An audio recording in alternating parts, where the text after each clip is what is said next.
primeiro turno. Olha só. Finalmente acabou o primeiro turno. Você ainda lembra com esse empate quem é que foi o campeão do primeiro turno? Não, lembro sim. Ninguém deu mais bola para isso, né? O Jornal Lance que costuma dar um troféu, né? Tradicionalmente, já há muitos anos aí para quem ganha o primeiro turno. E ficou para o Botafogo, porque o Flamengo precisaria ganhar por 2 gols de diferença, para empataria em número de pontos, 41 acho que na época e tal, mas enfim, naquele momento. E o Flamengo, como empatou esse jogo, um jogo muito bom, então o Botafogo foi o campeão do primeiro turno. Então, para quem também, o Zupac falou que não é supersticioso e tal, mas muita gente é. O Birner é. Então, de 18 campeonatos de pontos corridos do jeito que é agora com o número de times, só 6 vezes quem ganhou o primeiro turno não ganhou o campeonato. Então, o Botafogo já está num ponto aí mais positivo. Agora, esse jogo aí muito bom, acaba sendo definido primeiro por esse pênalti, né? Não foi muito questionado, não. No início ficou ali, bateu na mão, não bateu no braço do Thiago Maia e tal, mas foi no braço mesmo. E o Flamengo saiu na frente, 1-0 de novo. Ele assumiu a responsabilidade de bater o pênalti. Lembre-se que o Jéssico está aí como capitão, né? O Flamengo deu uma mesclada. Poupou o Gabigol, por exemplo. Deu um susto ontem. Tirou o Gabigol, mas deixou o Bruno Henrique, botou o Gerson, enfim. Também tem uma decisão no domingo, estava correndo um risco também de perder alguém para essa decisão, mas enfim. Teve uma chance no segundo tempo de fazer 2-0, mas no final foi o Inter que empatou e que deu um aperto para fazer 2-1, um aperto maior. Mas antes disso, teve sim o Flamengo a chance de fazer 2-0, assim... Muitas finalizações, isso muitas Flamengo, finalizações né? dos dois lados. Tem finalizado muitas vezes e demorado para conseguir fazer um gol, assim. Acho que até um ponto de atenção pensando na final da Copa do Brasil, porque o Gabriel não jogou a partida de ontem, né? Não começou a partida de ontem, mas o Flamengo, desde a lesão do Pedro, ele precisa de muitas finalizações para chegar ao gol. Então, ontem, de novo, poderia ter resolvido com 2-0 e acaba tomando um empate no final. Eu não gosto disso aí contra o Thiago Maia, não, coitado. Olha lá, cometeu o terceiro pênalti seguido. Realmente é ruim para quem joga ali de volante e tal, porque ele veio numa fase até boa de fazer gols, de dar assistência. Este foi o gol perdido, que podia ter decidido o jogo a favor do Flamengo. Realmente a chance foi muito boa. Mas o Inter também teve lá a sua chance. A do Inter, a primeira começou com menos de 1 minuto de jogo e tal. O Inter podia ter saído na frente. O Varela tirou uma bola quase que da linha. Eu acho que foi um resultado, assim, justo pelo que os dois times mostraram. O Flamengo teve um pouco mais de posse de bola. O Inter em casa finalizou um pouco mais, não muitas vezes mais, mas finalizou mais vezes. E aí sai o gol, ó. Olha o passe que recebe o Ener Valencia, que estava precisando fazer um gol decisivo, assim, para cair de novo nas graças da torcida.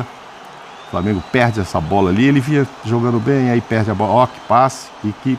Foi o Wanderson, né? É curioso porque tanto o Ener quanto o Wanderson estavam precisando de uma moral. Os dois estavam precisando de uma moral. E agora, depois do gol, a gente vai ver aí mais lances até do Inter lá. Que aí o Inter, né, na reta final, tentou dar aquele aperto. O Flamengo, claro, queria vencer para encostar um pouco mais, para ainda... Eu não digo para tentar pensar no título. O Flamengo tem que tentar ficar ali no G4, né?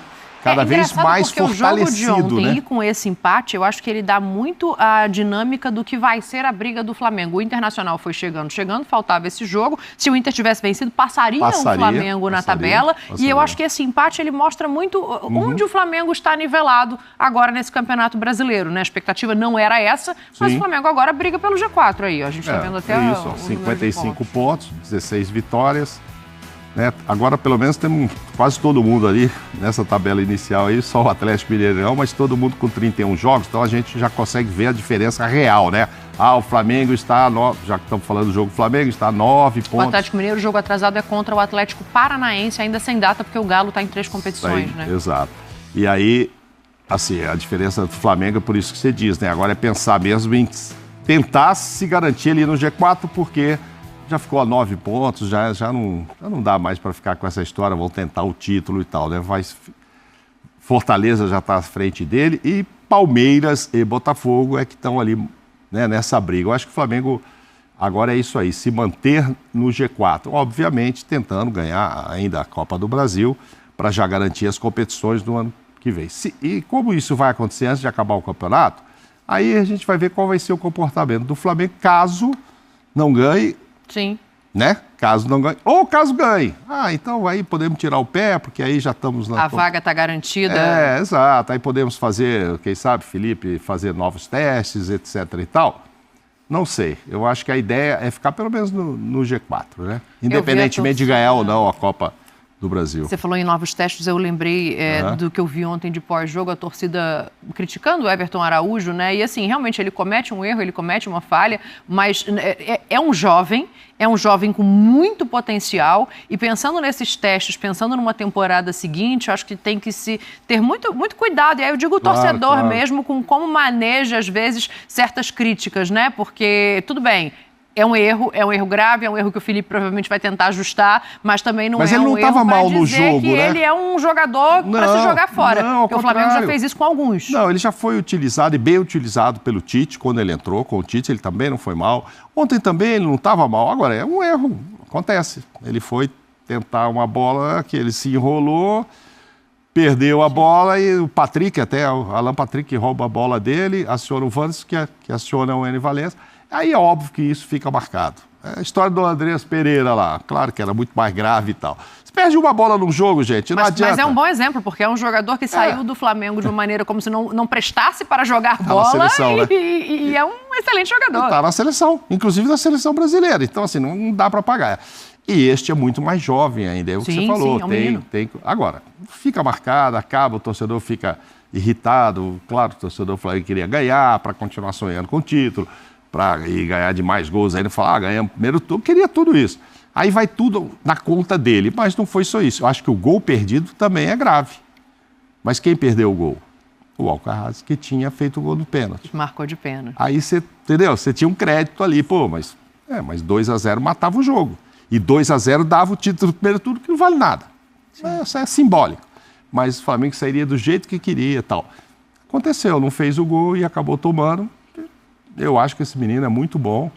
E o que acaba acontecendo é isso. Se a torcida pega muito no pé, aí o Flamengo vai cedê-lo para um outro clube e ele vai ter que crescer em outro lugar, sendo que ele pode ainda assim ser muito útil ao próprio Flamengo. Vamos fazer o seguinte, vamos ouvir o Roger para a gente arrematar aqui esse assunto, porque hoje é noite de Sul-Americana, hoje o Corinthians tenta uma vaga na finalíssima. A situação do Corinthians no Brasileiro é complicadíssima, mas na Sul-Americana tem partida entre Internacional e Flamengo. Penso que pelo que a gente produziu, o sentimento da arquibancada hoje deve ter sido muito parecido com o do vestiário, né? Que a gente fez um grande jogo, competiu até o final, foi resiliente, organizado, fez na minha opinião, o melhor jogo do ano de 2 equipes brasileiras. No começo da partida, a hora que o árbitro veio me advertir no banco ali, eu falei que ele estava escolhendo um critério perigoso, né, que poderia sair do controle facilmente, né, de deixar o jogo correr, mas ele avisou aos capitães justamente que ia ter esse critério. E ele se manteve do começo ao final, né, com erros e acertos, mas penso que também a qualidade e a velocidade do jogo ela teve associada a esse critério. Tá aí, elogiando, Mauro, dizendo que foi um dos melhores jogos. Você concorda? Não, o jogo foi muito bom. Não sei se foi o melhor jogo do Brasileirão, como ele diz, mas foi um jogo, sim, muito bom, porque a gente gosta, né? 15, 16 finalizações de um lado, 12, 13, 14 do outro. É jogo corrido, muita gente boa de bola em campo. Então, assim, é gostoso. Mesmo quem não torce para um ou para outro, quem torce fica mais tenso, fica ali bravo e tal, mas quem não torce, você vê um espetáculo legal. Não foi assim, vamos jogar de qualquer jeito. Não, os dois querendo ganhar. E quando os jogos são assim, eu acho que o Roger tem razão. O jogo fica bom. Foi um ótimo jogo. Para ser o melhor, teria que puxar na memória os grandes jogos que aconteceram. O campeonato tá cheio de jogo. Tá com muitos, né? Estamos na reta final, então tivemos grandes jogos. Talvez o Inter tenha feito já um outro grande jogo, e o próprio Flamengo também um outro melhor. Mas entre eles foi um ótimo jogo e até podia ser 2-2, para ser 1-1, para ter... Né? A gente gosta muito de jogos, apesar de que esses dias eu falei que ia ser 0-0 aqui, acharam assim, a gente nunca deu um palpite de jogo 0-0, né? 0-0 é o segundo placar que mais acontece em jogos de futebol pelo mundo. O primeiro é 1-0. A gente dá pouco 1x0 aqui também. Não, 1x0 a gente até fala bastante. 1x0 a gente até Agora, fala. 0x0 é o segundo. Isso estatisticamente no mundo inteiro. Levantar, não é só no Brasil, o Campeonato Brasileiro. E é difícil. Você viu que acho que eu dei 0x0 pro Botafogo, né? Antes tivesse sido 0x0, acabou perdendo de 3. E 0x0 é difícil a gente dar, porque a gente gosta de futebol, a gente quer gols. Então, dificilmente a gente fala, vai ser 0x0. Mas é o segundo placar que mais acontece, então...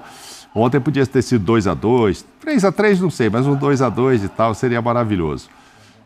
Jogo bom, Flamengo agora, como você disse, vai estacionar ali, eu imagino, na cabeça pensando no G4 e obviamente a final agora, né, contra o Atlético ainda para a Copa do Brasil. Não sei se seria a salvação do ano, mas é o mínimo que o torcedor espera, é um título grande, né, para o Flamengo, que esse ano só ganhou um Campeonato Carioca, na verdade, dos 2 últimos anos. Boa, presidente. Olha quem... E olha só, na tarde dessa quinta-feira saiu uma informação, Vene Casagrande falando sobre uma possível negociação do Grupo City, tentando contratar o goleiro Hugo Souza, que está lá no Corinthians, que inclusive sofreu um transfer ban por causa das negociações aí com o jogador Balbuena. Não pagou o Balbuena, sofreu transfer ban e pode se complicar aí nessa negociação até mesmo com o Hugo Souza. Vamos analisar nesse momento. 31 de outubro, quinta-feira, a FIFA puniu o Corinthians com transfer ban após dívida aí de pouco mais de 6 milhões de reais em relação ao Balbuena, ex-zagueiro da equipe. O time paulista, portanto, não pode contratar jogadores até o início de 2026. E o Hugo Souza tem chance aí de voltar ao Flamengo a partir da próxima temporada. Para quem não sabe, o Hugo Souza está emprestado ao Corinthians até o fim desse ano e o Corinthians pode exercer a opção de compra dele no valor de 800 mil euros até o dia 30 de novembro. Com isso, 30 dias. E o Corinthians está enrolando já um tempão. Já poderia ter feito a aquisição do Hugo Souza de maneira à vista, tendo em vista que 800 mil euros, para quem não sabe, é um valor irrisório no futebol. 800 mil euros, qualquer clube, entre aspas, grande, tal como é o Corinthians, embora esteja devendo muita gente, mas 800 mil euros é um valor pequeno para um clube comprar um jogador do nível do Hugo Souza à vista. Ou seja, o Flamengo havia facilitado muito a vida do Corinthians, mas o Corinthians ficou enrolando, não efetuou a compra. E com isso está impossibilitado de efetuar a compra agora do Hugo Souza. O Hugo Souza continua emprestado. E nos últimos dias teve gente entrando em contato com o Flamengo, demonstrando interesse em Hugo Souza. Sabe quem é? Eu apurei. É o Grupo City. É isso mesmo, que tem vários clubes nesse grupo, obviamente. Um deles é o Bahia, mas eu não tenho informação para qual clube seria a contratação dele, se seria para o Bahia, se seria, enfim, para outro clube. Obviamente não seria para o Manchester City, que é o principal clube desse grupo, mas eles têm clube na Bélgica, enfim. Mas o Grupo City está sim interessado em Hugo Souza e pode ser o futuro dele. O Corinthians tem até o dia 30 de novembro para conseguir a contratação de Hugo Souza, para se resolver junto à FIFA, e o Flamengo nada pode fazer. Eu conversei com uma pessoa lá do Flamengo e essa pessoa falou muito franco comigo. Beleza, a gente tem que esperar o Corinthians. Querendo ou não, o Corinthians tem até o dia 30 de novembro. E por isso ninguém pode, entre aspas, fazer uma proposta agora.